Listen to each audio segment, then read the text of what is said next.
Next up, you only live twice. Remember that one? It's a good one. Is there any other life left in the Delta? Can it be restored and live again? This morning, Dr. Robin Grossinger will share years developing a model what the Delta looked like before levees, farming, water delivery, and invasive species took over. In addition, we have Delta expert Kurt Schmude back again to share with us not only a snapshot of the Delta today, but a glimpse into what the Delta could look like in the future, depending on what choices and investments we decide to make. This dream is for you, so pay the price. Do a little intro here. One dream. Dr. Robin Grossinger, of the senior scientist at San Francisco Estuary Institute, where he directs SFEI's Resilient Landscapes program. For over 20 years, Robin has analyzed how San Francisco Bay and other California landscapes have changed since European contact, using these data to highlight opportunities and guide landscape scale restoration strategies. The innovative work of Robin and his colleagues to synthesize history and science has been acclaimed for helping scientists, managers, and the public appreciate both the dramatic transformation and the impressive resilience of the state's ecosystems. Robin's many publications include the Napa Valley Historical Ecology Atlas, released by the University of California Press in 2012. He has been recognized with the Local Hero Award from the Bay Nature magazine in 2012, and the Carla Bard Bay Educational Award by the Bay Institute and Aquarium of the Bay in 2014. Kurt Schmude is a civil engineer and a manager specializing in water resources and environmental planning. He is currently a consultant for the Metropolitan Water District of Southern California. Prior to his association with MWD, that began in 2006, he worked with the California Department of Water Resources for 21 years. Mr. Schmude has led multiple programs and projects involving the Sacramento, San Joaquin River Delta, and Suisun. I'm a surfer, I may not be able to pronounce everything right. Marsh, including levee improvement programs, land subsidence research, economic risk analysis, dredged material reuse projects, water quality studies, and environmental restoration projects. Since joining the Metropolitan Water District effort, he has been managing large-scale ecosystem restoration projects, planning emergency drought actions to protect Delta water quality, implementing seismic flood risk mitigation strategies, planning actions to protect Delta smelt, and advancing new conceptual water conveyance alternatives to achieve a sustainable Delta for both water supplies and the ecosystem. He also served as a lead expert witness for DWR on the Jones Tract levee failure litigation. So please join me in welcoming Robin and Kurt. Thank you, gentlemen.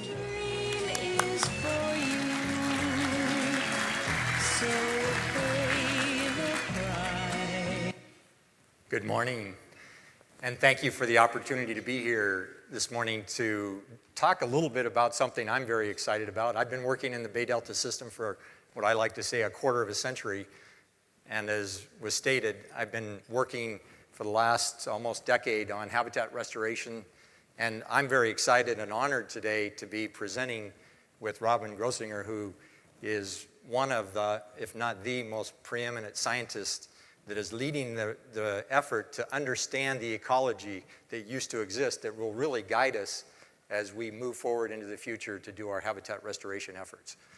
The Delta story we're going to tell here today is one that the Delta has changed radically. It's a highly altered state today. It's nothing like it used to be. I like to tell people, I don't know how many of you have been in the Delta, show of hands. The Delta that you see today is nothing like the Delta that used to exist. And we're very excited today to show you some brand new animations and graphics that will give you more insight as to what this Delta used to look like than anything you've ever seen before. So we're very excited to do that. The one thing that you want to ask is why should you care about what we're doing in terms of ecosystem restoration? As Paul clearly stated our water supply in Southern California, a very important water supply, by the way, in terms of the 30% that it represents overall. That 30% that comes from the Delta is very low salinity water compared to the Colorado River water. So you can only recycle water so many times before you accumulate so much salt. So you have to constantly bring in a low salinity source in order to extend your recycling. So this is a very, very important 30% of your water supply. So the reason we want to understand the ecology is that as you want to maintain your water supply reliability, you understand that water supply and ecosystem are heavily linked. And so the health of the estuary really drives the dependability, reliability of your water supply. So what I'm going to do now is begin the story. Robin's going to come on and give you a lot more detail, and then I'll end. So we're going to pass back and forth once here as we go forward. So the first thing I want to do is, again, reiterate the importance of the Delta. Bay Area, a lot of people don't realize, gets almost 3/4, 70% of their water from the Bay Delta watershed, 33% of their water directly from the Delta. Central Valley up to 90%, as I said. There's a very important 30% in Southern California. We have an ecosystem in the Delta. It's certainly not the ecosystem that we had 200 years ago, 150 years ago, and we're going to talk a lot more about that. So the first thing I'm going to do is fly in to the Delta. Some of the key features in the Delta, where the salt field is, and we had salt intrude well into the Delta this year. Amazing amount of salinity intrusion that occurred in January timeframe. Flying into the Delta, we have an inverse delta. It's fairly unique in the Delta. If you think of a delta like the Mekong or Mississippi or Amazon River Delta, these deltas all fan out to the ocean. What I was going to show you is how our delta is an inverse delta in that the two rivers come together before they go out to the ocean. I was going to fly you over the islands in the Delta. These islands, we call islands. You think of an island as something that sticks up. You've been to Hawaii or the Catalina Islands. You're looking down at the water. When you're Delta, as you probably know, you're on an island, you're looking up at the water. So our islands are really holes. There's some 80 major islands, 433 islands when you count all of the little ones in the Delta. And then the channels that make up the Delta today, there are about 700 miles of waterways that make up the Delta. The historic Delta, as Robin will show you, hopefully, a little bit later, is that the Delta historically had over 5,000 miles of channels. So you compare the 700 to 5,000. And these channels that used to be very meandering, what we call dendritic, sinusoidal channels, have been straightened. So now, if you want to go from A to B in the Delta, it's a much shorter distance than you would have had to travel historically going through the Delta. So I'm going to see if I can advance the slide, or if I even have control. I don't. Okay. This worked yesterday.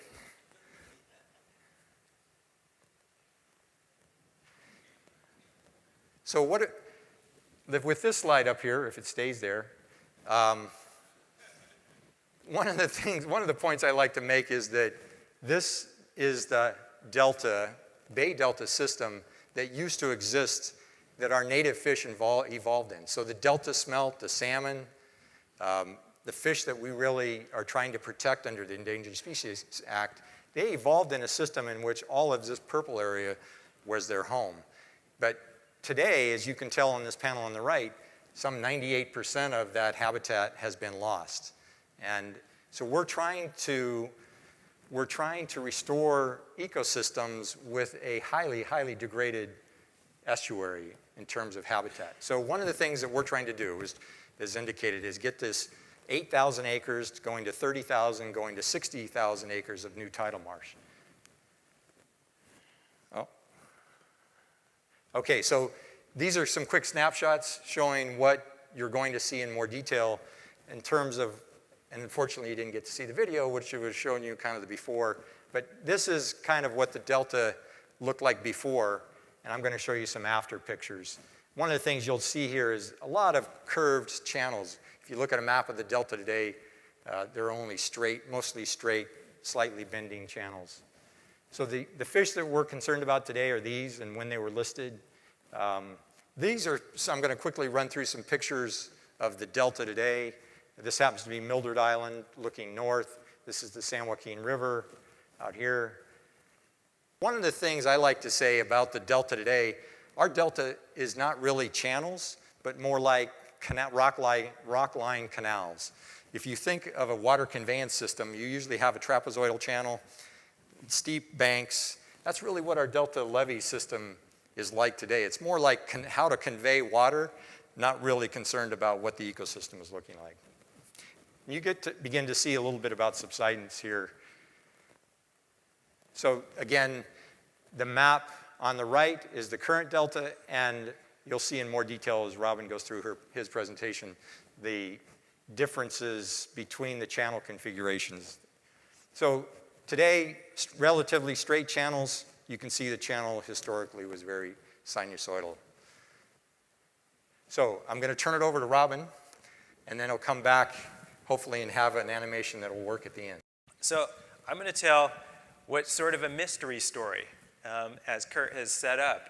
It's not really an action story, I have to admit.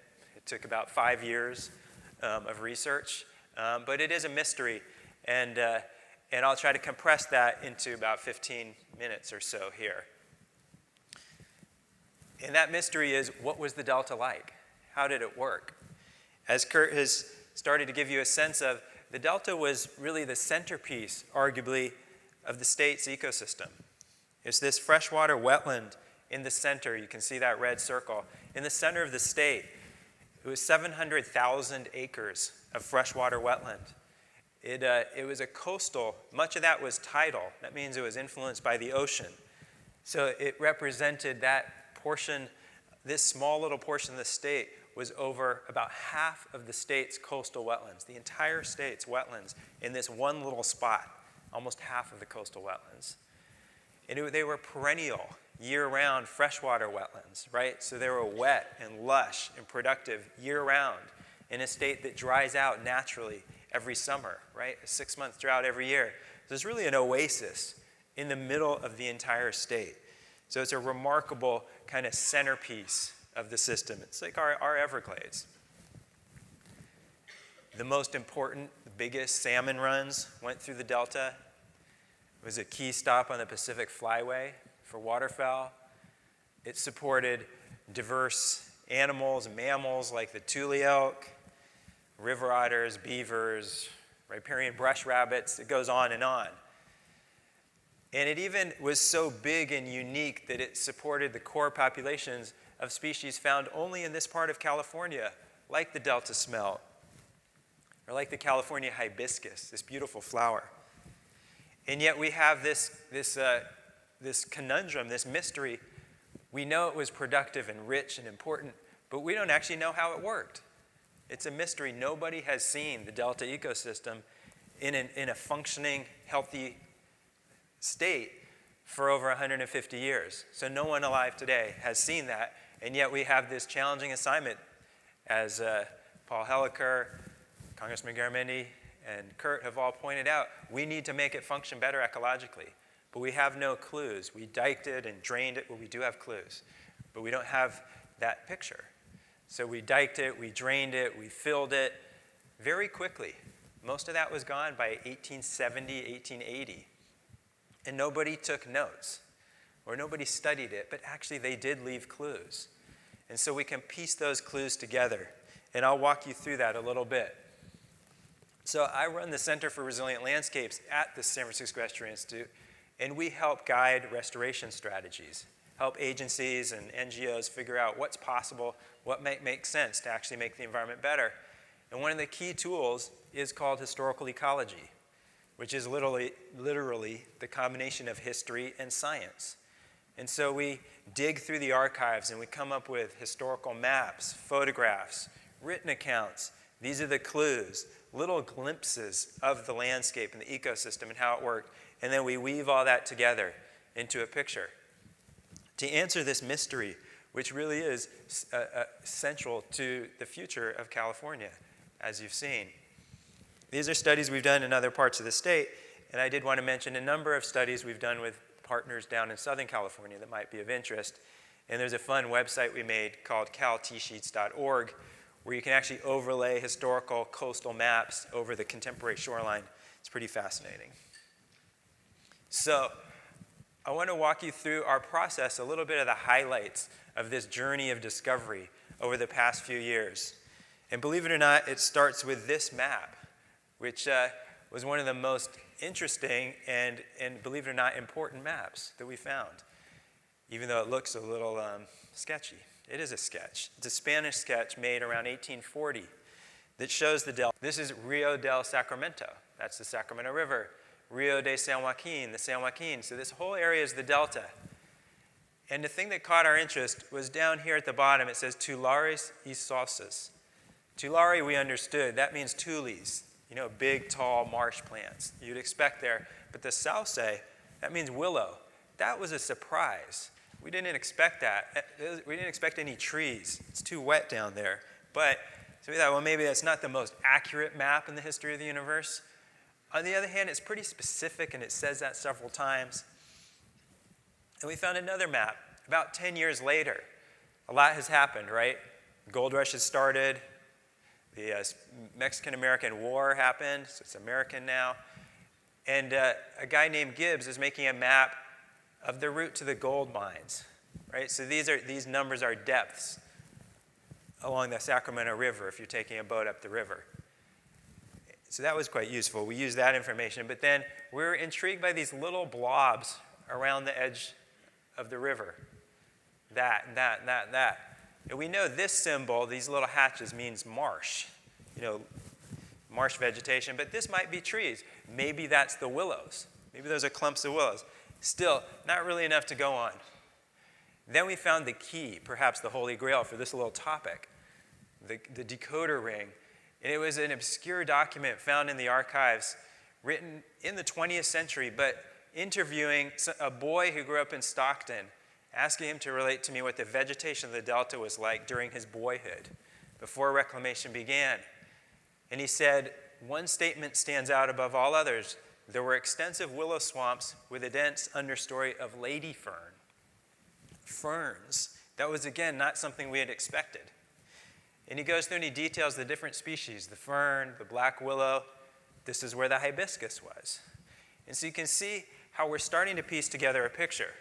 The fern, is interesting ecologically, also tells us a lot climatologically, right? Because that's a cool, moist environment in the central delta. It tells us a little bit how it was working.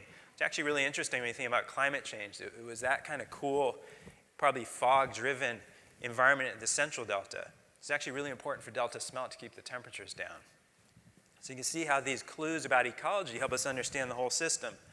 Put that together with the map, this other map, it starts to come together. And imagine that times hundreds and hundreds of documents. And we start building a web of information like this, a federal survey in the 1850s. So, to set up the township and range lines that allowed the Homestead Act grants to be made, surveyors had to follow lines through the landscape and record all the trees at each corner of the mile sections, right? So these are their notes, and we have tools that we turn them into information like this. So this is following the survey line, and we can reconstruct from the trees and features they cross what that looked like. And you can see the marsh and then trees along the river. But that was just one line through a particular spot. And we get quotes then talking about along the river, a narrow ridge of land covered with oaks, cottonwoods, willows, sycamores, a slightly elevated ridge.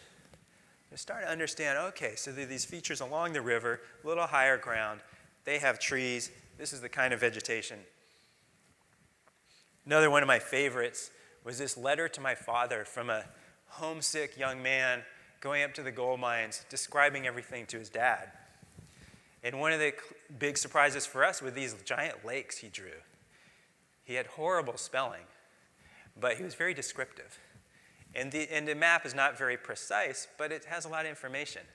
And we found other information about the lakes, but we didn't know, nobody knew there were lakes in the delta. They might have been really important for waterfowl, for those fish we're so concerned about. How deep were they? Did they have vegetation? Well, then we found this really quite humorous document about this guy's misadventures being lost in the delta, a hunter, lost in the Tule marshes. And one of his stories was about how they unloaded most of their ammunition in the evening shooting all these ducks on a pond. And then went back the next morning to collect the ducks and found that they were lily pads. And so they had spent much of their out here in the marsh on lily pads. And they thought those were ducks.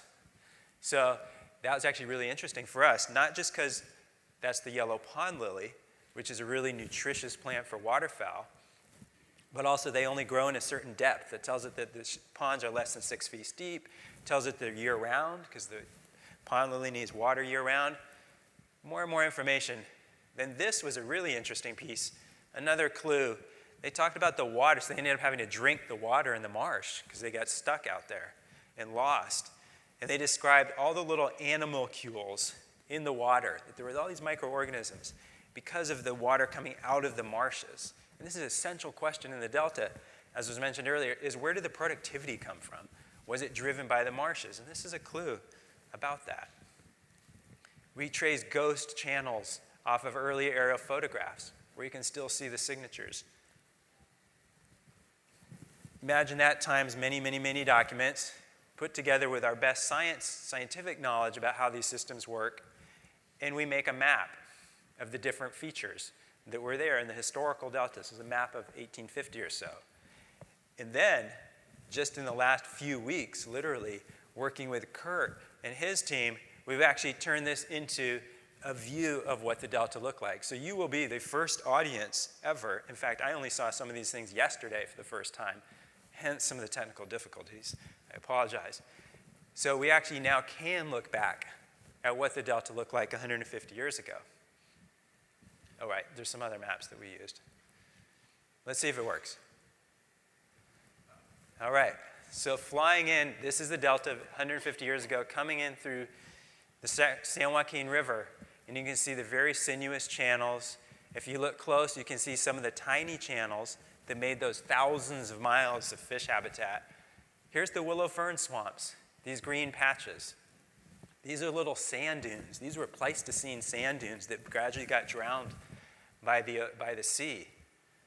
Now we're coming down towards the center of the delta.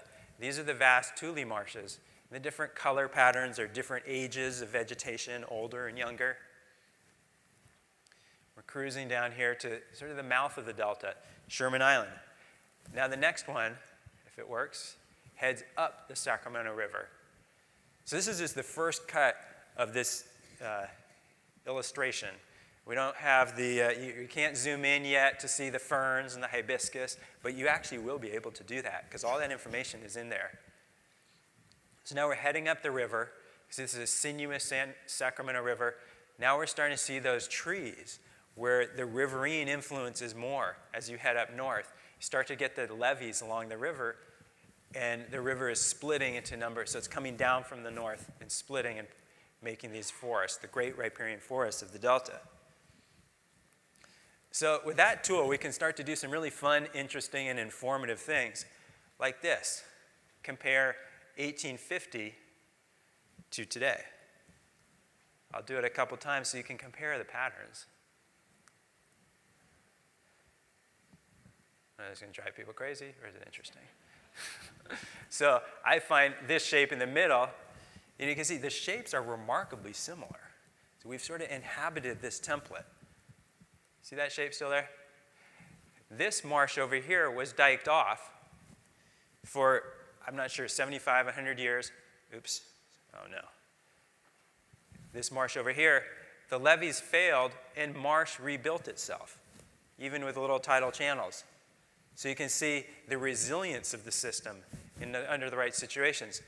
This big, long marsh in the middle of the channel, that looks almost exactly the same as it did 150 years ago.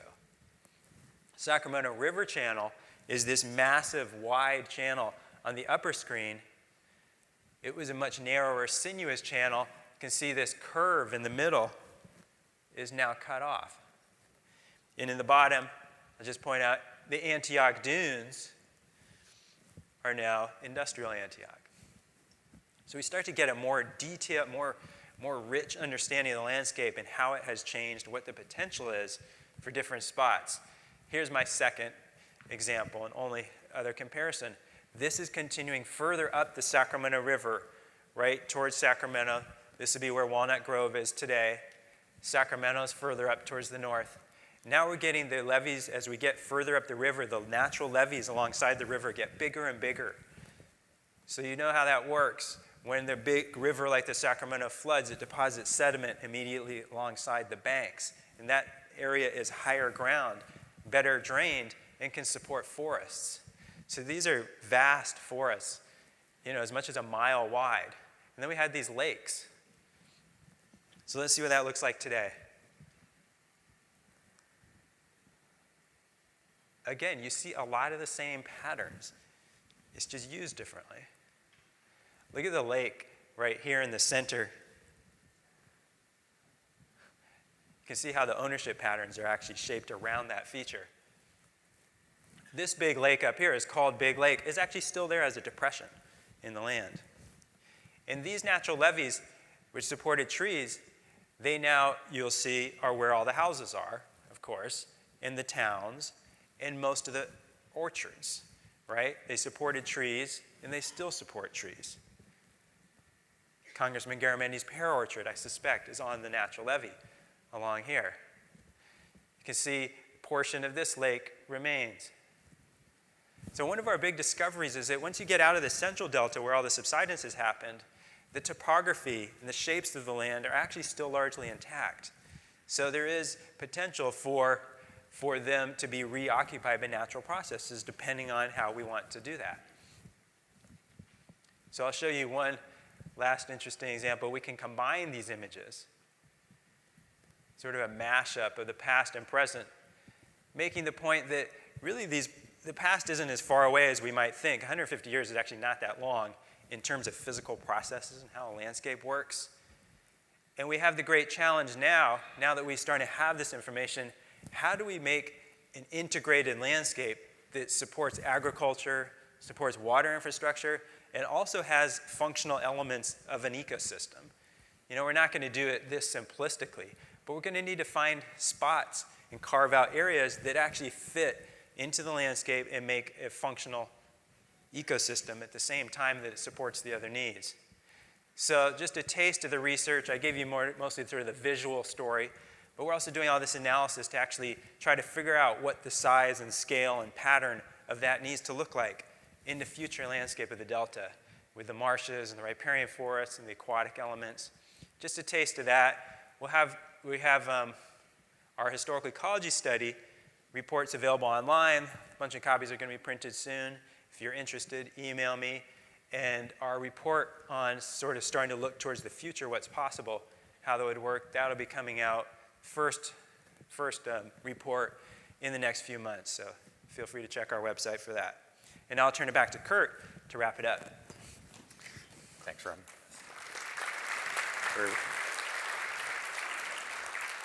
So we're quickly flying into the next animation here.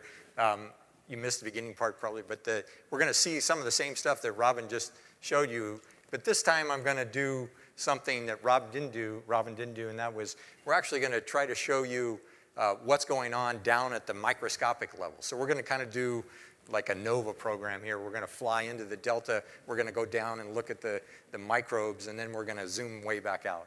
To give you an idea why this is important, Robin indicated that, and I just want to reemphasize the fact that the reason we're doing this is if we understand how the system worked 200 years ago, as we zoom in here to a tidal marsh, we're going to take a closer look, even zoom in, and we're going to go underwater here in a second.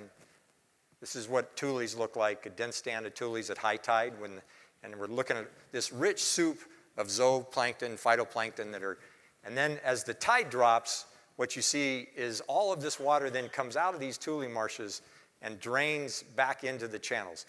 This rich soup of highly rich organic material then comes back out, and as the tides continue to rise, as you can see here on Sherman Island, flooding tens of thousands, hundreds of thousands of acres of this tidal marsh habitat, so that microbial activity is going on over vast areas. The tide drops, that water comes back into the channels, and then we're going to go back out of the delta and see the magnitude of which this was happening 200 years ago.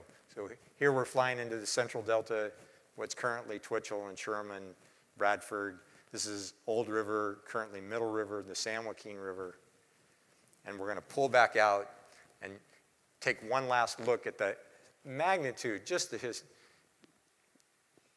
entire area that was very, very productive. And as just maybe to reiterate some of the things that Robin has already talked about, some of the early observations would be that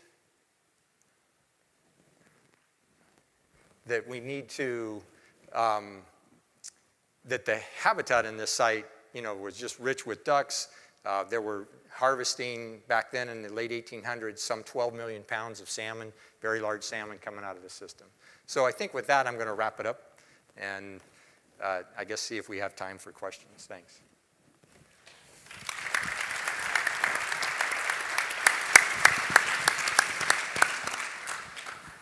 Absolutely fascinating stuff. Huge body of research. That must have taken a long time to do. But very, very impressive and very important stuff. I have been informed we're running a little bit late on time, so unfortunately we won't have time for questions. But very thorough presentations and very informative. So I really, really appreciate that for myself. And so thank you. Another round for Robin and Kurt.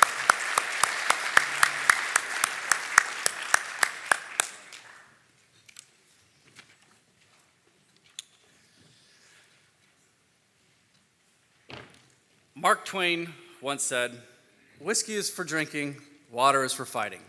One of my favorite quotes. For decades, those words have been true, especially in the dry and arid West. As water resources become more limited, California's economy is impacted, and so are its people, you and me. We are going to show a short video clip of the movie The Fight for Water, set at the outstart of the California water crisis in 2009. The Fight for Water highlights the human impact and environmental decision had on a farming community when their water supply was cut off and the walk they staged to order to fight for their water. Filmmaker Juan Carlos Osiguera set out to film this event and document their struggle as a cautionary tale on California's ongoing water wars. We'll show that clip now. Number one commodity that we need is water. The water system here were built 40, 50 years ago. The Central Valley Project, State Water Project, they were built in the 50s and 60s. And that was when the state of California had, 10, 12 million people. And we're up over 30 million people now, and probably still growing. And so, we really think that the state needs to get prepared, not for just now for the crisis that is upon us, but for the next 40 or 50 years, because the state's going to continue to grow. And we may have global warming, as they say, and if we do, and if we have, lower rainfall and precipitation, we need to be able to capture and utilize and transport this water in a better sense that the state can survive. Otherwise, we're going to have these crises all the time. Every time we have a couple of dry years, we're going to be back in the same boat. I kind of like to think of this as your house. If you have the plumbing broken or plugged in your house and you can't get water, you can't take a shower, you can't go to the restroom, it doesn't matter what your economic situation is, you're going to get it fixed. Doesn't matter what you have to do, you're going to get it fixed some way or another. You're not going to wait for better times. And that in a kind of a humorous way is our situation in the state right now, but we're not out of the woods yet. Right now, we still have the environmental restrictions on our water imposed by the federal government, and we cannot survive another year unless they do something about that. Our federal government needs to get involved in helping us with these pumping restrictions. They need to get involved.